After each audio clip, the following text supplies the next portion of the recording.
السلام علیکم د JN91 نیوز اهم خبرونو سره زه مرشد خان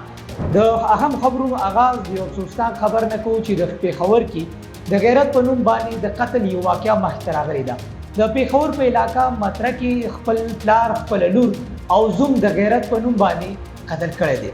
21 کلن ابرار درې کاله مخکې واده کړی او ښار ته شفت شوی په دغه ورځ باندې د ښار نه د خپل کور ودانې سره کلي ته راغلی خو دغه قتل او دغه د ښځې قتل د ور په درشل باندې شوی دی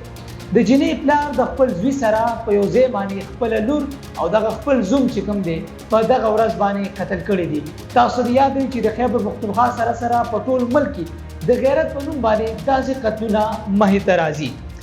په اهم خبرونو کې تاسو ته بل یو اهم خبر درکو چې په خیبر پښتونخوا کې او په ټول پاکستان کې جهیز واقعات مخې ته راځي او د جهیز د وجې نه بشمیره زنانه تورسري هغه په کورونو کې ناستې وي جهیز یو لعنت دی او د دې لعنت ختمېدو لپاره د خیبر پښتونخوا وزیر اعلی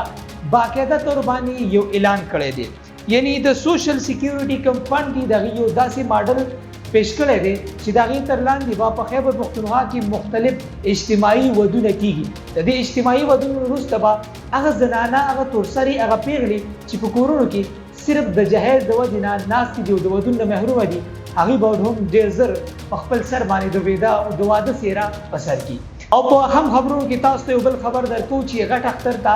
صرف 2 هفتې پاتې دي او که چېرې تاسو منډۍ ته لاړ شئ نو په منډۍ کې چې کوم دی مال خو موجود دی خو ګاټ نشته دی ولې چې غټ اختر ته 2 هفتې خو پاتې دي خو د مال یعنی د ځناورو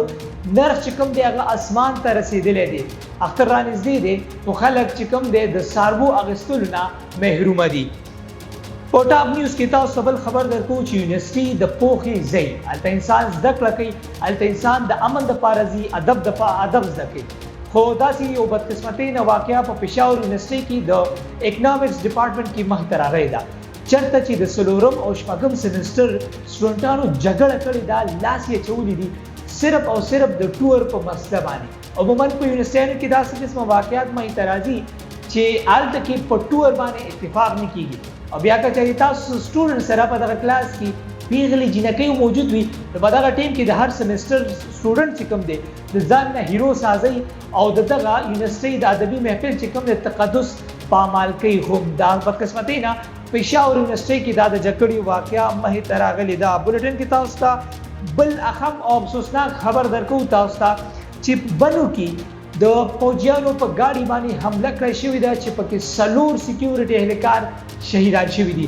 3 سکیورټي اهلکار چې کوم دی هغه ژوبل دي کوم چې وروسته هغه هسپتال ته هم منتقل کړی شوي دي افسوسناک خبر تاسو درکو په پاکستان کې سکیورټي اهلکارو باندې عموما